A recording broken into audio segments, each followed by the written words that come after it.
Hello friends, welcome back to accountancy hackathon. और आज है डे 84 और यहाँ करने वाले हैं डिसोल्यूशन ऑफ पार्टनरशिप फर्म के तीन इंपॉर्टेंट थ्योरी के टॉपिक जो 200% आपके बोर्ड एग्जाम में और सीयूटी में आएंगे। और पहला टॉपिक है कि आपको डिफरेंस बताना है कि जब एक पार्टनरशिप डिसॉल्व होती है और एक फर्म डिसॉल्व होती है तो क्या फर्क है। इन पांचों में से एमसीक्यू किसी के बेस पे आ सकता है। पहला है मीनिंग, तो यहाँ पर सिर्फ एग्रीमेंट चेंज होता है, फर्म चलती रहती है, बट यहाँ पे डिसोल्यूशन होती है partnership on all the partners.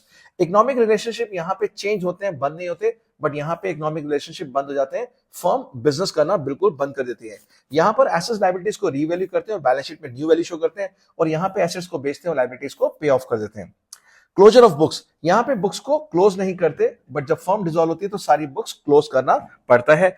Court का इंटरवेंशन यहाँ पे नहीं होता, म्यूचुअल एग्रीमेंट से पार्टनरशिप डिसॉल्व हो सकती है, बट फर्म के केस में यहाँ पर आपको कोर्ट इंटरवीन करके डिसॉल्व करवा सकता है। और सेकंड टॉपिक है हमारा मोड्स ऑफ डिसोल्यूशन, जो हर बोर्ड एग्जाम में आ रहा है। यहाँ पर 5 मोड्स है। पहला मोड है डिसोल्यूशन बाय एग्रीमेंट, तो यहाँ पर with the consent of all the partners firm dissolve कर सकती है, और या फिर कॉन्ट्रैक्ट ऐसा हो कि म्यूचुअल एग्रीमेंट के साथ फर्म को डिसॉल्व कर सकता है। कंपल्सरी डिसोल्यूशन में 3 पॉइंट आते हैं, जहां पर होता है कि जब सारे पार्टनर्स या फिर कोई भी एक पार्टनर को छोड़ के सारे पार्टनर्स यहाँ पर इंसॉल्वेंट हो जाए या incompetent to sign a contract हो जाए। सेकंड है when the business of the firm becomes illegal, और थर्ड है व्हेन ऐसा इवेंट हो जाए जैसे कि दो पार्टनर दो देश में ऐसे रह रहे हैं जहां पे कि वॉर डिक्लेयर हो गई है, जैसे आप यूक्रेन रशिया का एग्जांपल ले सकते हैं। तो अगर दोनों पार्टनर उस कंट्री के हैं तो वो फर्म नॉर्मली डिसॉल्व हो जाएगी कंपलसरी। यहाँ पे थर्ड है dissolution on the happening of certain contingency, जैसे कि एग्जांपल है कि कोई भी फर्म अगर किसी फिक्स टर्म के लिए बनी है तो वो टर्म पूरा हो जाए, अगर कोई फर्म बनी है किसी वेंचर को पूरा करने के लिए और वो काम पूरा हो जाए, या फिर एक पार्टनर की डेथ हो जाए, उस केस में डिसोल्यूशन ऑफ फर्म होगा। लेकिन अगर कुछ एग्रीमेंट में और कुछ डिसाइड किया कि फर्म चलती रहेगी, उस केस में पार्टनरशिप डिसॉल्व मानेंगे।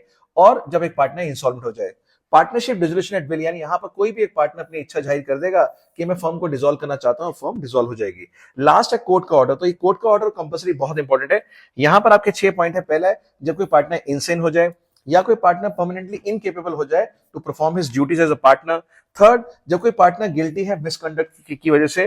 Fourth, when a partner persistently यानी कंटिन्यूअसली वो टर्म्स ऑफ पार्टनरशिप एग्रीमेंट को वायलेट कर रहा है, ब्रीच कर रहा है। नेक्स्ट है एक पार्टनर ने अपना जो बिजनेस का इंटरेस्ट है थर्ड पार्टी को दे दिया बिना बाकी पार्टनर्स को बताए।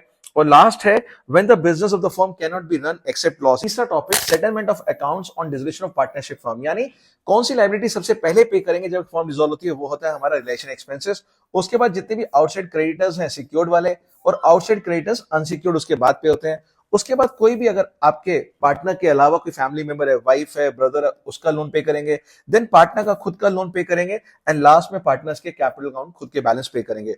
तो ये सीक्वेंस का क्वेश्चन बोर्ड में और सीयूटी में जरूर आ सकता है। तो